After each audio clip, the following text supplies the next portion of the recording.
Are you an anxious attachment style who is stuck in a relationship that constantly makes you feel like you are on the hamster wheel of panicking and feeling anxious and invalidated?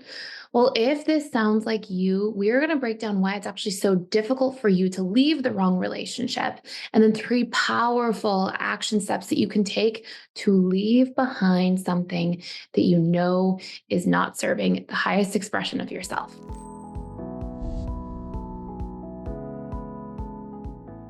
So, if you're new here, my name is Gibson. I am the founder of the Personal Development School and of this channel, and I put daily YouTube videos out here all about the subconscious mind, attachment styles, and personal development. We really focus on the subconscious mind when it comes to change because the conscious mind cannot outwill the subconscious mind. And here's how you're going to know that this is true.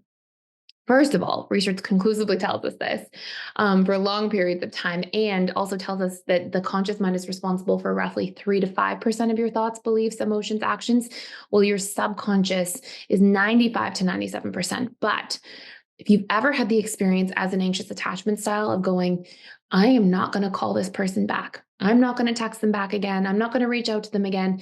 And you told yourself that, and consciously, you logically knew that that was the right decision. And yet, as time passed, you subconsciously found yourself going back to that person again or reaching out yet again, even when you knew better. Well, it's not because you're weak or you're being silly or whatever painful self judgments you may make. What's actually happening is it's the war between your conscious and subconscious mind. Your conscious mind knows better, but it's only responsible for that 3 to 5% of your decisions. Your subconscious has programs and program strategies for how to get its needs met. So it tries to keep going back to the person because it's the comfort zone of how you're familiar with getting your needs met. So we have to really break a lot of this down today in terms of how can you actually stop this subconscious pattern of going back to somebody that you know is not right for you, that you know is not treating you well? And what are the mechanisms there for why this actually happens? Well, one of the first big things that's happening is as an anxious attachment style, you'll have a core wound around abandonment. And if you have this big fear of abandonment, that what ends up taking place is you will choose essentially the lesser of two evils. It may be more scary and more perceived painful. It may be perceived as being more painful for you to leave something altogether and have to deal with the abandonment than to just stay in a relationship that's not helpful for you or not healthy or not working. So it's almost like if you can imagine that, you have this fear of abandonment, let's call it a 9 out of 10. It's this huge fear. It's this really big wound, fear of kind of being alone and things not working out and getting left by this person. Versus maybe staying in the painful relationship is only a 6 out of 10 of suffering.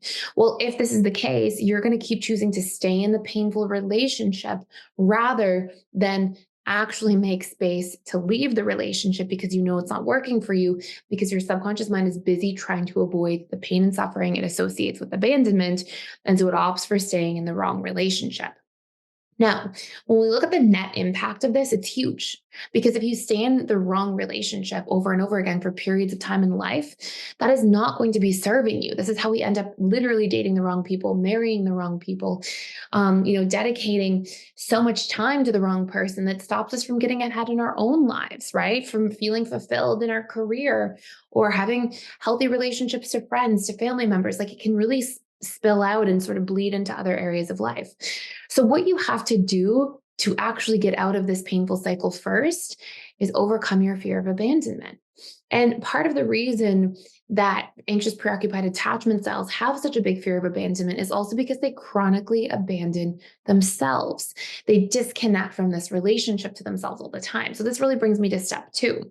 And I'm going to put step 1 and step 2 here together. We have to recondition the fear of abandonment, but we have to learn to meet our own needs. Until you learn to build a relationship to your own needs, you will keep relying on somebody outside of you to meet them. So we're going to do 2 things here. We're going to start by reprogramming our core wounds around the fear of abandonment. I have so many reprogramming videos on this channel. This channel is largely about how to recondition your subconscious mind. But what you want to be able to actually do is challenge, right? We want to be able to challenge these stories that I'm going to be alone forever. I'm going to be stuck in this situation forever. We want to get our mind off of autopilot, feeding in, buying into these painful stories, these painful narratives. And we can use a tool called auto-suggestion to really heal this.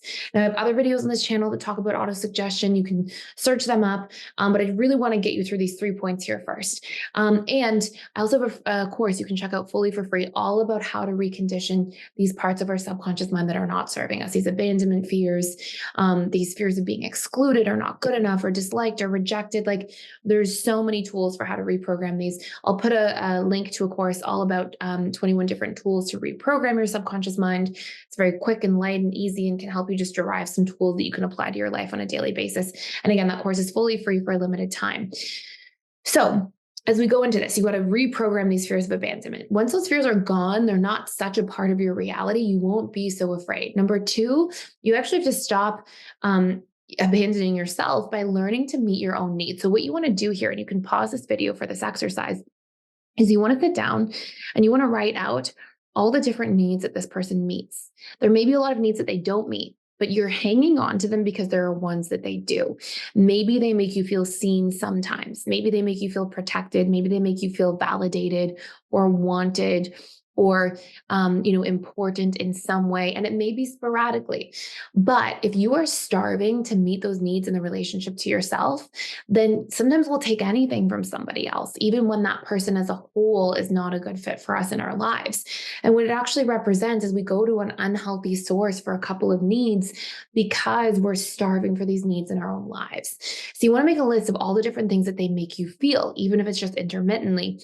And then you want to come up with a strategy next to it for things like, how can I meet this need in the relationship to myself or with other healthy people in my life? Here's an example. Maybe this person makes you feel validated. Maybe not always, maybe not frequently, but maybe sometimes they do. And it's enough for you to keep going back to them. Well, if you wouldn't keep going back to them if you were really good at making yourself feel validated. So what we're going to do is we're going to learn to meet our own needs for validation. This can be like writing out your wins at the end of the day on a regular basis, things you're proud of yourself for, things that you felt like you did effectively today, you showed up well for, actually being able to give yourself a pat on the back. Then you can go out into the world, you can ask other healthy friends and family members, hey, I really respond well to positive words of affirmation.